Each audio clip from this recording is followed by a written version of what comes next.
ছাত্ৰ ছাত্ৰীসকল, মই আজি তোমালোকৰ চতুৰ্থ শ্ৰেণীৰ ইংৰাজী পাঠ্যপুথি ব্লজন 2ত থকা লেচন নম্বৰ 4ৰ textiles from nest to invention এই পাঠটিৰে 81 পেজত থকা এটা কাহিনী, সেই কাহিনীটো তোমালোকক মই অসমীয়াত বুজাই দিবলৈ লৈছো। চোৱাচোন ইয়াত কি দিছে, 17 যিটো এক্টিভিটি দিছে, let's listen to the story of the right brothers and learn how their curiosity led to the invention of the aeroplane. শুনা বুলি কৈছে এই কাহিনী ৰাইট ভাতৃদ্বয়ৰ কাহিনীটো শুনা, and learn শিকা, how their curiosity তেওঁলোকৰ আগ্ৰহে কেনেকৈ এৰোপ্লেন নিৰ্মাণ কৰিবলৈ আগ্ৰহী কৰি তুলিছিল সেই কাহিনী এটা দিয়া আছে। এই তেওঁলোকৰ যিটো কৌতূহলী মনে তেওঁলোকক যে এৰোপ্লেন নিৰ্মাণ কৰিবলৈ অনুপ্ৰাণিত কৰিছিল আৰু এৰোপ্লেন নিৰ্মাণ কৰিব পাৰিছিল তাৰে এটা কাহিনী। এতিয়া চাওঁ কাহিনীটোৰ নাম কি দিয়া আছে, ফ্ৰম বাৰ্ডছ টু ফ্লাই, চৰাইৰ পৰা উৰণলৈ, অৰ্থাৎ চৰাইৰ পৰা অনুপ্ৰাণিত হৈ উৰণলৈ যি যাত্ৰা, সেই যাত্ৰাৰ বিষয়ে এই কাহিনীটোত দিয়া আছে। এতিয়া চাওঁ, The Wright brothers, Orville Wright and Wilbur Wright, were born in Ohio in America. Wright brothers, Wright ভাতৃদ্বয় আৰু তেওঁলোকৰ নাম আছিল Orville right and Wilbur right, ক'ত জন্ম হৈছিল, আমেৰিকাৰ অহিও নামৰ ঠাইত জন্ম হৈছিল। They were inspired by Bart's plan. They মানে তেওঁলোকে, সিহঁতে, they were হৈছে inspired অনুপ্ৰাণিত, inspired মানে অনুপ্ৰাণিত হৈছিল by Bart's plan, ক'ৰ পৰা, চৰাই উৰণৰ দ্বাৰা তেওঁলোক অনুপ্ৰাণিত হৈছিল। They always wondered if humans could fly too. তেওঁলোকে সদায় আচৰিত হৈ ভাবিছিল যে if humans could, যদি মানুহে, human মানে মানুহ, could fly too, যদি মানুহেও যদি উৰিব পাৰিলেহেঁতেন, তেওঁলোকে সদায় তেনেধৰণে ভাবিছিল। They watched how birds flapped their wings, flew and glided. কি কৈছে, they watched, সিহঁতে পৰ্যবেক্ষণ কৰিছিল, চাইছিল, how কেনেকৈ, birds চৰাইবিলাকে, flap পাখি, they flapped their wings দেউকা কোবাই কেনেধৰণে উৰিছিল সেইটো চাইছিল, flew মানে উৰিছিল, and glided আৰু কেতিয়াবা দেউকা নোকোবোৱাকৈ কি হয়, মসৃণভাৱে যিটো উৰি যোৱা চৰাই মসৃণভাৱে উৰি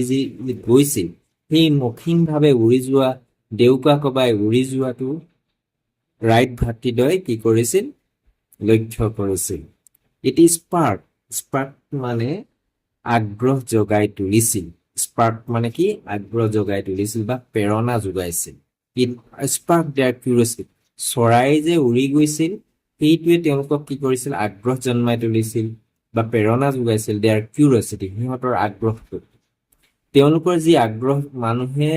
আকাশত উৰিবলৈ যদি পৰাহেঁতেন বুলি যি আগ্ৰহ জন্মিছিল চৰাইৰ পৰা, সেই চৰাইবিলাকক উৰা দেখি সেই আগ্ৰহক আৰু জীপাল কৰি তুলিছিল। About how birds fly, কেনেকৈনো চৰাই উৰে সেই কথাটোৱে তেওঁলোকক আৰু আগ্ৰহী কৰি তুলিছিল। After a lot of hard work, after a lot of hard, বহু, lot of মানে বহু, after মানে পাছত, hard work কঠোৰ পৰিশ্ৰমৰ পিছত, and experiments মানে হৈছে পৰীক্ষা, বহুত পৰীক্ষা আৰু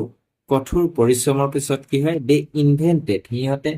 invented মানে নিৰ্মাণ কৰিছিল, the world first aeroplane in 1903. তেওঁলোকৰ কঠোৰ পৰিশ্ৰম আৰু পৰীক্ষাৰ অন্তত তেওঁলোকে বিশ্বৰ প্ৰথম এৰোপ্লেনখন কিমান চনত নিৰ্মাণ কৰিছিল, 1903 চনত। It allowed people to travel too far off places by air. It allowed, ই অনুমতি দিছিল মানুহক কি কৰিব, ট্ৰেভেল ভ্ৰমণ কৰিবৰ কাৰণে, too far বহু দূৰলৈ, places by air কি হয়, আকাশেদি বহু দূৰলৈ ভ্ৰমণ কৰিবলৈ ই কি কৰিছিলে, অনুমতি দিছিল মানে আকাশত যিটো এৰোপ্লেনৰ যোগেদি উৰাটো সহজ কৰি তুলিছিল the right brothers aspiration right ভাতৃদ্বয়ৰ কি হয় এছপিৰেশ্যন মানে সাধাৰণতে আকাংক্ষা হয় ৰাইট ভাতৃদ্বয়ৰ আকাংক্ষাৰে কি হয় to imitate a bird was fulfill কি হয় চৰাইৰ পৰা অনুপ্ৰাণিত হৈ যিটো আকাশত মানুহে উৰাৰ যি সপোন সেই সপোনটো পূৰ হৈছিল বুলি কোৱা হৈছে their achievement continues to inspire people to invent and create new things